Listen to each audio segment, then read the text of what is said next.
So would you consider cooking a hobby of yours? I suppose. It was a professional thing. It was a there vocation for a little bit, but ever since I was a kid, I'd always gravitated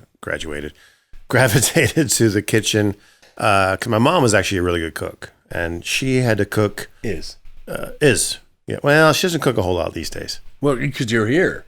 What? And she's there. Oh yeah. Well, no, but I mean, still, like when they go north for the summer, she's like, I'm not cooking. Yeah. Fuck that, I'm not cooking. Yeah. So, she's got a potty mouth. She shouldn't say that, but Okay. she might. I don't know.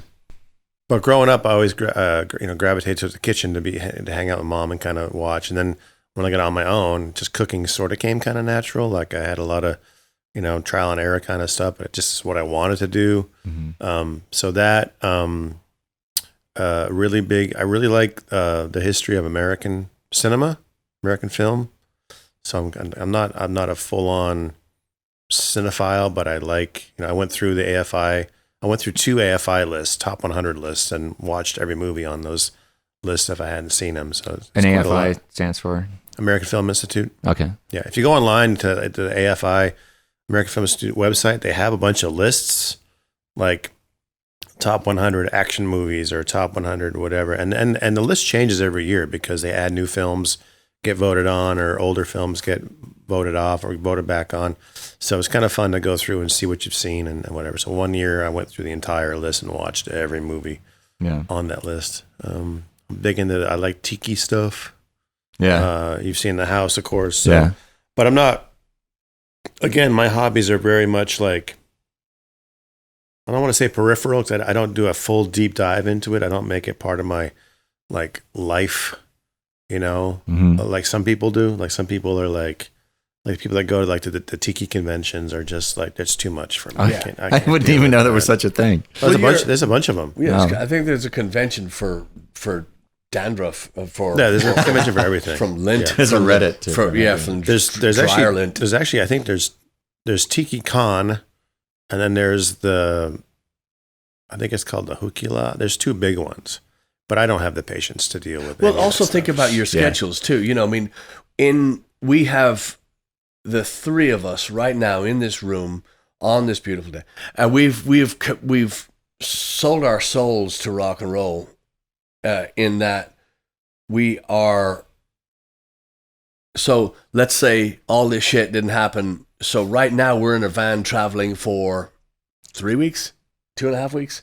Oh no! Wait, that's next month. May. I don't even know. May we were supposed to be. May 3 weeks. So, so in your hobby, if you're an avid collector or a blah blah blah on and on and on, when are you going to have time to commit to those festivals or all the stuff that you want to do? And even if even if I had the time, I just couldn't deal. I couldn't deal with those people. Yeah. The thing that I do is I do the Percussive Art Society, the drum convention thing that I'm involved with. That I can deal with because those are my people. Yeah, percussion, music. It's fun. You look up to them and likewise. Well, and that's less of a hobby. It's more part of my vocation. Yeah, even those fellow professionals. It's a professional thing, but yeah. So I'd say cooking, movies, tiki stuff.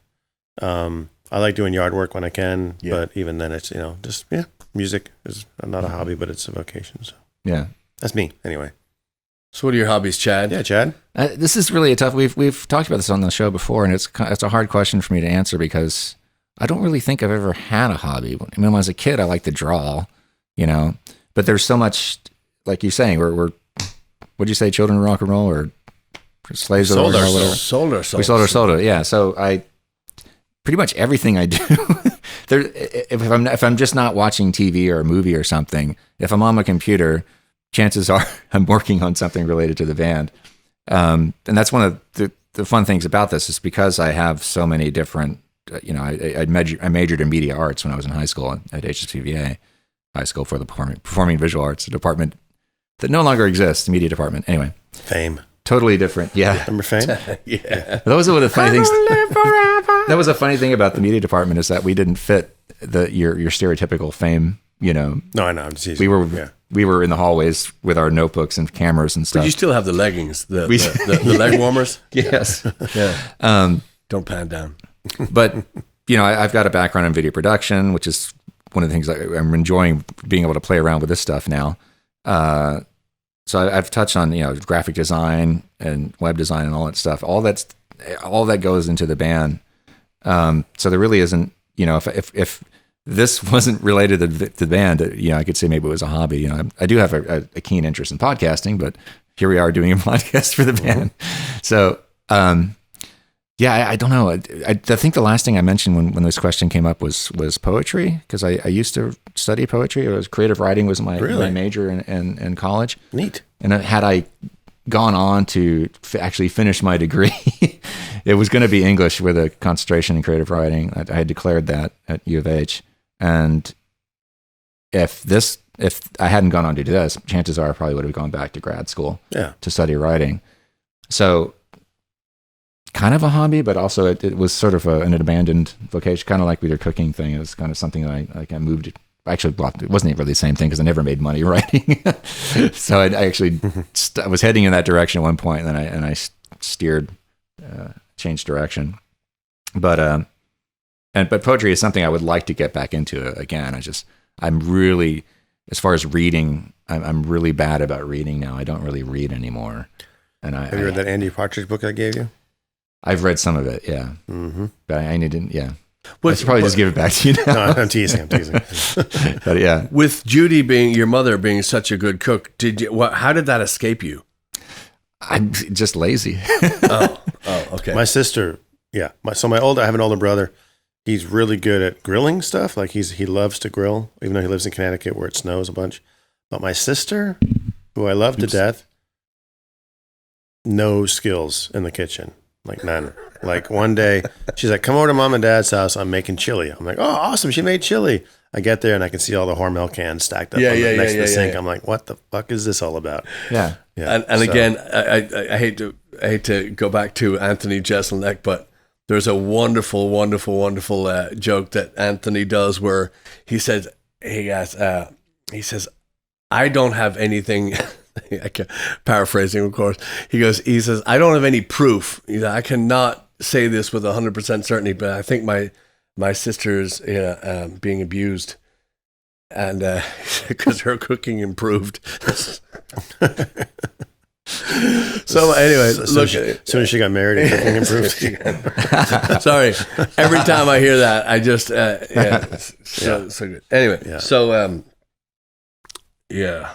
Yeah, I'm surprised because you've mentioned and I have dabbled in it too. I used to, before I stopped eating eggs, I was trying to perfect my omelet at home. I was getting pretty good at it too, but I abandoned that. I would like to cook more because my mom has in particular has a spaghetti sauce recipe that has been handed down from our ancestors in Sicily. So my great grandparents came from Sicily, her grandparents. So there's a recipe that her mom learned from her my grandfather's mother. Well, I'm glad my great grandmother. Yeah. Anyway, it's complicated. Yeah. But yeah, my mom's name is Sampieri. Yeah. Sampieri, as it would be pronounced in Italy. Wow. Something like that. Recipe? I want to try it out. She's been very, very patient with me with the vegan thing. So she's made and I know a lot of our relatives would probably cringe at this, but she made a vegan version of her sauce, which is amazing. So I love, to me, that's the greatest food in the whole world is when my mom makes that stuff. Anything my mom makes is amazing, but has always been at the top of my list. Yeah. And I do want to, because she's given me that, I have that recipe, I had the old recipe on paper too, but at some point I want to actually make it myself, but I have yet to do it. Just do it. It's easy. It's I know. Way easier than especially now. I should just, And Sicilian food is Italian food. I mean, I don't want to, sorry, Sicilians. I know it's different than Italian, but it's some of the best about food, that. Yeah. Some of the best food is the simplest food, and Sicilians and Italian food is actually very simple. Yeah. And it's just a handful of ingredients, and it's always going to taste awesome. Yeah. Make the damn sauce. Yeah. Yeah. And this gets you into a slightly sensitive subject for Italians and Sicilians, but I was raised being told, I knew that our ancestors were from Sicily, Bronte, Sicily, specifically, by the way, which is famous for its pistachios, big crop there. Anyway.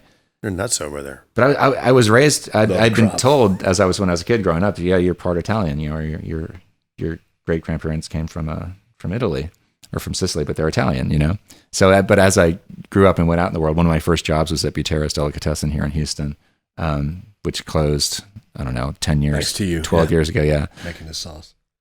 But that was run by the Buteros, were an Italian family from the mainland of Italy. I forget where in Italy they were from, but when I went to go interview for that job, Sammy Butero was interviewing me. He was a great guy, but he said, yeah, I'm part Italian too. I said, oh, really? Where are your family from? I said, oh, from Bronte, Sicily. He goes, oh, he goes, it's like, sorry, I really, but you should know that mainland Italians and Sicilians don't really think of each other, the way you might think. I forget exactly what he said, but he was very polite about it. I was like, oh, okay.